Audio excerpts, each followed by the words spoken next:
कक्षा 12 की ये कविता है आत्मपरिचय। ये सीबीएसई, आरबीएसई दोनों के लिए इम्पोर्टेंट है बोर्ड एग्जाम की दृष्टि से। इसमें कवि ने अपने ऊपर जो बीती हुई है उसका वर्णन करने का एक प्रयास किया है। इसकी प्रस्तावना देखिए तो इसमें यहाँ पर कवि प्रेम करने पर बल देते हैं। पूरी कविता में ये संदेश देते हैं कि व्यक्ति को एक दूसरे से प्रेम करना चाहिए, संसार को एक दूसरे से प्रेम करना चाहिए, ईर्ष्या का भाव नहीं रखना चाहिए, क्रोध नहीं करनी चाहिए। और ये कवि ने ये बात कब सीखी? कवि को ये बात जब पता चली जब उसके खुद के जीवन में एक प्रिया आई। लेकिन कविता में ये कहीं भी स्पष्ट नहीं हुआ कि प्रिया कौन है। या तो ये प्रिया कवि की प्रेमिका है, या पत्नी है, या बेटी है, या अन्य कोई है। स्पष्ट तो पूरा तरीके से कहीं भी नहीं है कि प्रिया एग्जैक्टली है कौन। तो कविता में बस यही संदेश दिया है कि मनुष्य को प्रेम करना चाहिए। कैसे दिया है? कविता शुरू करते हैं। कवि कहते हैं, मैं जग जीवन का भार लिए फिरता हूँ। मतलब मेरे जीवन में भी गृहस्थी का भार है। ऐसा नहीं है कि मैं संन्यास ले लिया या इन जिम्मेदारी से मुक्त हूँ। मतलब कि कवि कह रहे हैं कि मैं भी एक गृहस्थ हूँ, आदमी हूँ, मेरे पास भी जिम्मेदारियां हैं।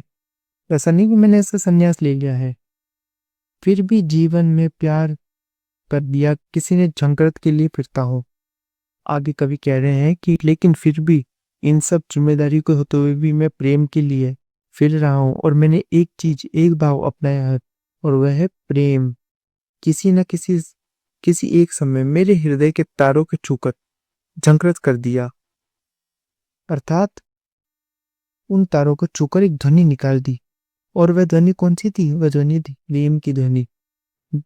जो झंकृत हुई थी वो कौन सी ध्वनि थी? प्रेम की ध्वनि थी।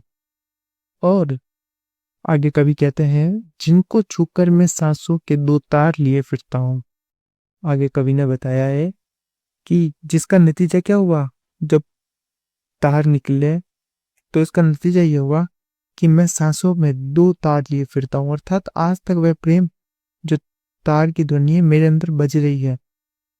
मतलब जब किस कवि को किसी से प्रेम की अनुभूति हुई, वो ध्वनि आज भी कवि के मन में बस रही है, गूंज रही है।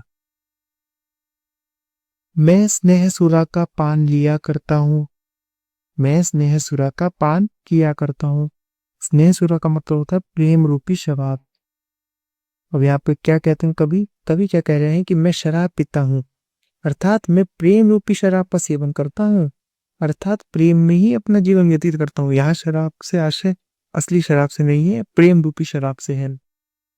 आगे कवि कहते हैं, मैं कभी न जग का ध्यान किया करता हूँ। मतलब कवि कहते हैं और मैं कभी भी जग का ध्यान नहीं करता हूँ कि सांसारिक लोग मुझे क्या कहेंगे, क्या सोचेंगे, क्या कह रहे हैं, इसकी मैं परवाह नहीं करता हूँ।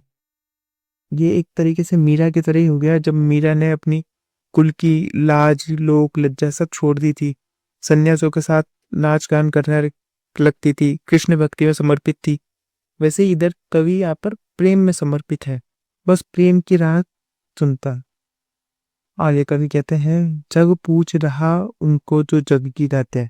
कवि कह रहे हैं ये जग तो क्या है? ये जग अर्थात ये संसार उन लोगों को अच्छा मानता है जो उन्हीं को पूछता है, जो संसार के गुण का गान गाते हैं, एक दूसरे की गाते हैं, वाहवाही करते हैं। बाकी जो संसार की नहीं गाता, अर्थात जो संसार से संबंध नहीं रखता है, वो क्या है? वो संसार के लोगों उसे मूर्ख समझ लेते हैं, उसे पागल समझ लेते हैं। ये तो पागल है जो संसार में नहीं रहता या संसार का ध्यान नहीं रखता, जिसका संसार से कोई लेना देना नहीं गया। आगे कवि कहते हैं, मैं अपने मन का गान किया करता हूँ। कवि कह रहे हैं कि मेरा जग से कोई लेना देना नहीं है। कवि कहते हैं, मैं तो अपने ही आप में मगन रहता हूँ। मैं अपने मन का गान करता हूँ, अर्थात प्रेम में ही अपने आप को समर्पित करता हूँ और प्रेम किया करता हूँ। आगे कवि कहते हैं, मैं निज उर के उद्गार लिए फिरता हूँ। उर मतलब तो हो गया हृदय और उद्गार मतलब हो गया मन के भाव। तो पूरी व्याख्या हुई है। कवि कहते हैं कि मेरे हृदय में मेरे मन के भाव है और मैं निज उर के उपहार लिए फिरता हूँ। मतलब कवि कह रहे हैं कि मैं अपने स्वयं के हृदय में प्रेम के भाव के लिए फिरता हूँ और मैं उस मन के भाव को अर्थात प्रेम को यहाँ पे मन का भाव क्या है? प्रेम है। उसको दूसरों को उपहार के रूप में देना चाहता हूँ। मतलब जो कवि का जो प्रेम है वो कवि दूसरों को उपहार में एक गिफ्ट के रूप में देना चाहते हैं, ताकि अर्थात संसार में प्रेम का संदेश देना चाहते हैं कवि कि प्रेम में जीवन जियो, प्रेम में सबको लिप्त करना चाहता हूँ। यही कवि का मकसद है, यही कवि का भाव है। आगे कवि कहते हैं, है ये अपूर्ण संसार ने मुझको भाता, है ये अपूर्ण संसार न मुझको भाता। मतलब ये जो संसार है वह अपूर्ण है, अर्थात आधा संसार है। अब आधा क्यों है, अपूर्ण क्यों है? क्योंकि इसमें प्रेम की मात्रा कम है, और ये कम प्रेम या आधा प्रेम भरा संसार मुझे नहीं भाता। मतलब कवि कहते हैं कि जो आधा प्रेम वाला संसार है या कम प्रेम वाला संसार है, ये मुझे नहीं भाता। मुझे तो पूरा प्रेम का संसार चाहिए, जो जहाँ पर सब लोग प्रेम में मगन हो, एक दूसरे से ईर्ष्या ना करते हो, क्रोध ना करते हो, एक दूसरे से बस प्रेम करते हो।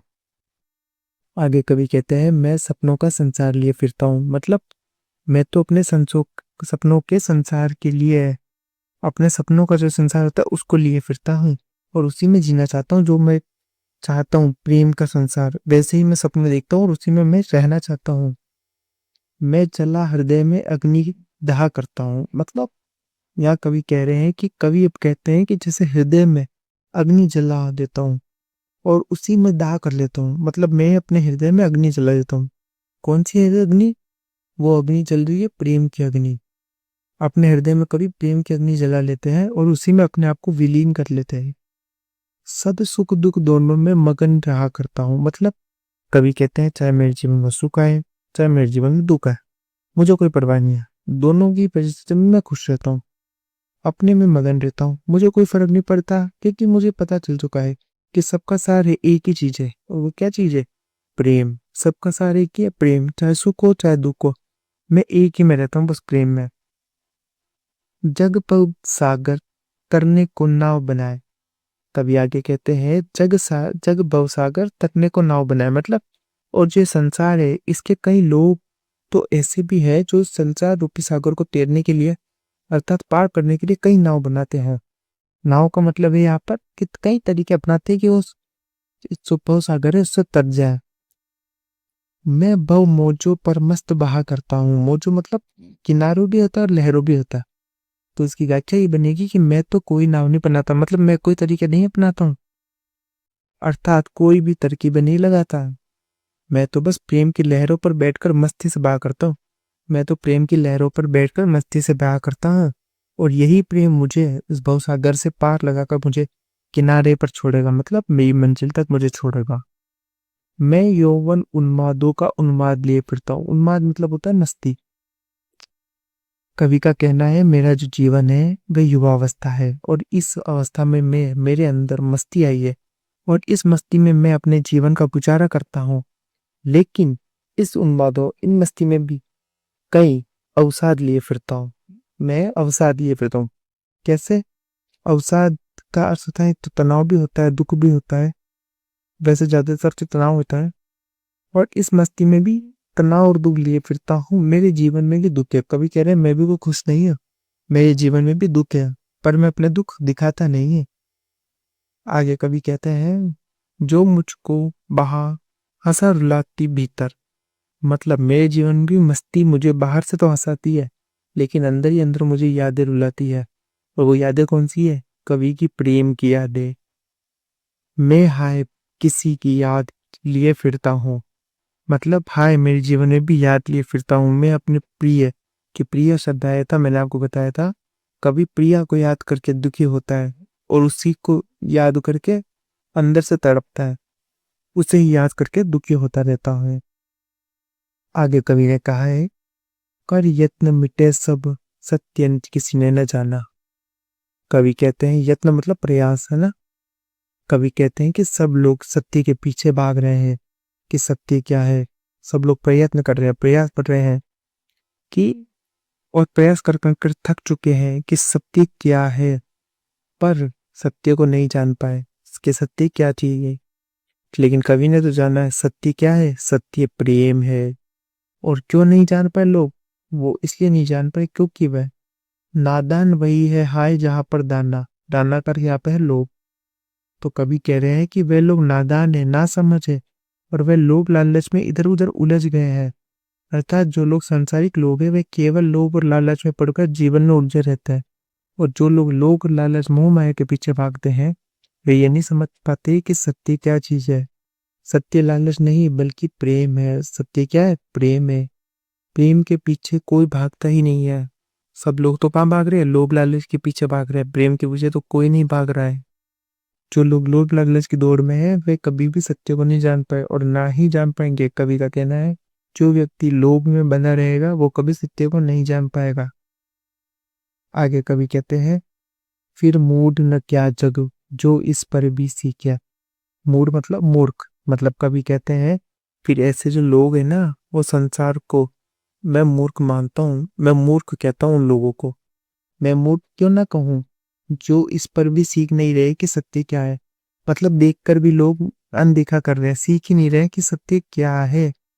ऐसे लोगों को मैं मूर्ख कहता हूँ। मेरी नजर में वो व्यक्ति मूर्ख है जो सत्य को नहीं पहचान पाया अभी तक, बस लोभ लालच में पड़ा हुआ है। जो सत्य के पीछे भाग रहे हैं परंतु वे लोभ लालच मोह माया में पड़ जाते हैं। जो लोग सत्य की राह खोज रहे हैं वो कहाँ पे पड़ जाते हैं? लोभ लालच में पड़ जाते हैं। आगे कवि कहते हैं मैं सीख रहा हूँ सीखा ज्ञान भुलाना। मतलब कवि कह रहे हैं कि मैं तो सीख रहा हूँ और सीख चुका हूँ ऐसे ज्ञान को भुलाना। कौन सा ज्ञान? इस लोभ लालच का ज्ञान, इस मोह माया का ज्ञान। मैं बहुत इनसे परे हूँ, मैं इनसे अब दूर हो चुका हूँ और मैं सीख चुका हूँ कि इनका कोई महत्व नहीं है, सबसे बड़ा प्रेम ही है। आगे कहते हैं कभी मैं और जग और कहान का नाता। मतलब कभी कहते हैं मैं तो कोई और ही हूँ, मतलब मैं कोई अलग विशेष ही हूँ, और ये जो जग या संसार है वह कुछ और ही है। मतलब वो कुछ और ही है, मैं कुछ और हूँ, वो कुछ और है। हम दोनों के बीच कोई रिश्ता नहीं है। कभी कह रहे हैं कि मैं अलग ही हूँ, जग संसार अलग है, और हम दोनों के बीच कोई रिश्ता नहीं है। क्योंकि जग संसार चाहे लोभ लालच घृणा ईर्ष्या, और मैं चाहूँ बस प्रेम। पूरी दुनिया क्या चाहिए? लोभ लालच पैसा संपत्ति, सब पूरी दुनिया इसी में लगी हुई है। पर कवि क्या चाहता है? कवि सिर्फ प्रेम चाहता है और कुछ नहीं चाहता। मैं बना बना कितने जग रोज मिटाता। इस पंक्ति का अर्थ है कि मैं अपनी कल्पना में, मतलब अपनी ही दुनिया में कल्पना करता रहता हूँ प्रेम रूपी जगह कितना बना पाऊं, और सब लोग एक दूसरे से प्रेम करते हैं। मतलब कवि अपनी कल्पना में एक ऐसा संसार बनाता है जिसमें सभी लोग एक दूसरे से प्रेम करते हैं, और कई बार ऐसा नहीं हो पाता जैसा मैं चाहता हूँ, तो मैं ऐसा बिना प्रेम भाव वाला जग मिटा देता। मतलब कवि प्रेम की कल्पना करते हैं, और जब कल्पना में ऐसा नहीं हो पाता कि क्या है ये, इसमें प्रेम नहीं है, तो वो कल्पना को मिटा देते हैं। आगे कवि कहते हैं जग जिस पृथ्वी पर जोड़ा करता वैभव धन संपत्ति। मतलब कवि कहते हैं जिस पृथ्वी पर संसार के लोग धन संपत्ति जोड़ने में लगे हुए हैं, मैं प्रतिपल से उस पृथ्वी को ठुकराता। मतलब जो पृथ्वी पर ऐसे लोग जो हमेशा धन संपत्ति मोह माया लोभ लालच में डूबे हुए हैं, ऐसी पृथ्वी को मैं हर पग ठुकराता हूँ। मतलब हर स्थिति में मैं ऐसे पृथ्वी को ठुकराता हूँ, पग पग पर ठुकराता हूँ। वह संसार मुझे नहीं अच्छा नहीं लगता। वैभव धन संपत्ति लोभ लालच घृणा ईर्ष्या में जो लिप्त है वो मुझे अच्छे नहीं लगते, और ऐसे लोगों को मैं ठुकराता हूँ। आगे कवि कहते हैं मैं निज रोदन में राग लिए फिरता हूँ। मतलब कवि कह रहे हैं मेरे अपने जीवन में रोने में भी प्रेम छुपा है, प्रेम के लिए फिर रहा हूँ। रोदन मतलब रोना, राग मतलब प्रेम, निज मतलब अपना। शीतल वाणी में भी आग लिए फिरता हूँ। आगे कवि क्या कह रहे हैं? केवल शीतल वाणी में भी आग लिए फिरता हूँ। कैसे? मेरी जो वाणी है वह शीतल है, उस शीतल वाणी में आग छिपी हुई है, और वो आग कौन सी भी आग है? प्रेम की आग है। आगे कवि कहते हैं हाथ जिस पर भोपो के प्रसाद मिछावर। मतलब हाथ जिस पर भोपो, भोपो मतलब राजा, प्रसाद मतलब प्रासाद मतलब होता है महल, मिछावर मतलब न्यौछावर। जिस प्रेम पर किसी राजा महाराजाओं ने अपने विशाल महल भी न्यौछावर कर दिया। पहले के महाराजा प्रेम पर राजा, जो राजा महाराजा बड़े बड़े होते थे वो प्रेम पर अपने धन दौलत सब लुटा दिया करते थे। लेकिन कवि कहते हैं मैं वह खंडर लिए फिरता हूँ, भाग लिए फिरता हूँ। मतलब लेकिन मेरा तो प्रेम एक खंडर के समान है। और कवि कहते हैं मैं रोया इसको तुम कहते हो गाना। कवि ने जो कविता लिखी है उसी के समुंदर में कहा है कि मैं रोता हूँ, मतलब उन्होंने अपनी जो वेदना इस कविता में लिखी है, तो तुम लोग मतलब ये जनता उसे क्या कह देती है, गाना कह देती है, गीत मान लेती है। जैसे कि ये कविता कवि ने लिखी और लोगों ने इसे गीत मान लिया, पर ये उस पर बीतती उसकी आत्मकथा का एक अंश है। आगे कवि कहते हैं, मैं फूट पड़ा तुम कहते छंद बनाना। कवि कह रहे हैं कि मैं फूट पड़ा मतलब फूट फूट कर रोता हूँ, अपना दुख टुकड़ा बताता हूँ, और लोग उसे क्या मान लेते हैं, छंद मान लेते हैं, कविता मान लेते हैं। आगे कवि कहते हैं, क्यों कवि कहकर संसार बनाना मुझे अपना है। क्यों कवि कहकर संसार बनाना मुझे अपना, मतलब कवि कहते हैं कि ये जो संसार है मुझे कवि कहकर क्यों अपनाता है। मैं कवि हूँ क्या, मैं दुनिया का हूँ एक नया दीवाना। कवि कहते हैं, मैं दुनिया का एक अलग ही नया दीवाना हूँ जो प्रेम जीवन में व्यतीत कर रहा हूँ। मैं दीवानों के वेश लिए फिरता हूँ। कवि कह रहे हैं, मेरी जो वेशभूषा है वे दीवानों की वेशभूषा है, अर्थात कवि प्रेम में दीवाना है। मैं मादकता से निशेष लिए फिरता हूँ, मतलब निशेष का मतलब होता है पूरी तरीके से। मेरे जीवन में पूरी तरीके से मस्ती छाई हुई है और इस मस्ती को मैं लिए फिरता हूँ, जिसको सब सुनकर जग झूमे चुके लहराए। मतलब कवि कहते हैं कि मेरे पास ऐसा मस्ती का संसार है जिसको सुनकर ये पूरा जग संसार झूमता है और झुकता भी है और लहराने लगता है, अर्थात खुश हो जाता है। मैं मस्ती का संदेश लिए फिरता हूँ और मैं उस मस्ती का संसार लिए फिरता हूँ, और वह मस्ती है प्रेम की मस्ती, जहाँ पर ईर्ष्या ना हो, द्वेष ना हो, क्रोध ना हो, लोभ का त्याग कर प्रेम को अपनाने पर बल देता हूँ। यही कवि ने हमें इस कविता में संदेश दिया है। कविता कैसी लगी आपको जरूर बताना। और अब हम इसके थोड़े से अलंकार देख लेते हैं। इन पंक्तियों में जैसे हमने ये पंक्ति आई थी, मैं स्नेह सुरा का पान किया करता हूँ, यहाँ पर रूपक अलंकार है। जो स्नेह है प्रेम, सुरा मदिरा का रूप दे दिया है, अर्थात प्रेम रूपी मदिरा। मदिरा मतलब शराब। दूसरी पंक्ति है, सांसों के दो तार, यहाँ पे रूपक अलंकार है। कैसे है रूपक अलंकार, सांसों को जीवन रूपी तार बता दिया यहाँ पे कवि ने, तो रूपक अलंकार हो गया। जैसे आप विशेष में लिख सकते हैं, जग भव सागर तरने को नाव बनाए, मैं भव मोजों पर मस्त बहा करता हूँ। मतलब यहाँ पर जैसे कवि ने बताया भव सागर मतलब संसार रूपी जो सागर है, तो रूपक अलंकार हो। और अनुप्रास अलंकार भव मोजों में भववाणी की आवृत्ति हुई, आप देख रहे हैं ना भववाणी की आवृत्ति यहाँ पे तो रूपक अलंकार हो, अनुप्रास अलंकार हो गया। मैं निज रोदन में राग लिए फिरता हूँ, तथा एक और जगह एक और लाइन है, शीतल वाणी में आग लिए फिरता हूँ। ये एक प्रकार से विरोधाभास अलंकार होता है। कैसे होता है कि रोने रुदन में गीत का राग होना और वाणी शीतल होने पर भी आग का विद्रोह या आक्रोश का होना, जहाँ विरोधी बातें हैं और एक साथ कही जाए वहां विरोधाभास अलंकार होता है। विरोध होता हुआ प्रतीत होता है पर विरोध होता नहीं है वास्तविकता में। मैं और जग और कहा नाता, यहाँ पे कवि ने यमक अलंकार का प्रयोग किया है। यहाँ पर और शब्दों प्रयोग एक से अधिक बार हुआ है और हर बार इसका अर्थ अलग है। कवि अलग व्यक्तित्व, संसार की अलग विशेषताओं, दोनों का अलग संबंध वो बताता है। और आगे है, बना बना कितने जग में रोज निकाता हूँ। यहाँ पुनरुक्ति प्रकाश अलंकार है, जो बना बना शब्द आया है यहाँ पे बना बना दो बार आ गया, एक से अधिक बार आ गया, तो पुनरुक्ति प्रकाश अलंकार हो चुका है। इसकी हम अलंकार तो देख लिए, इसकी हम थोड़ी सी भाषा शैली देख लेते हैं। इसकी भाषा शैली में हरिवंश राय बच्चन की ये कविता सहज सरल और प्रभावमयी है और आम बोलचाल के लिए ये भाषा उपयुक्त है। करीब की एक खरवड़ी बोली में है। इसमें तत्सम शब्दों जैसे स्नेह सुरा, उद्गार, भवसागर, निज, कासाद के साथ पदों का आम प्रचलित शब्दों का सुंदर समन्वय है।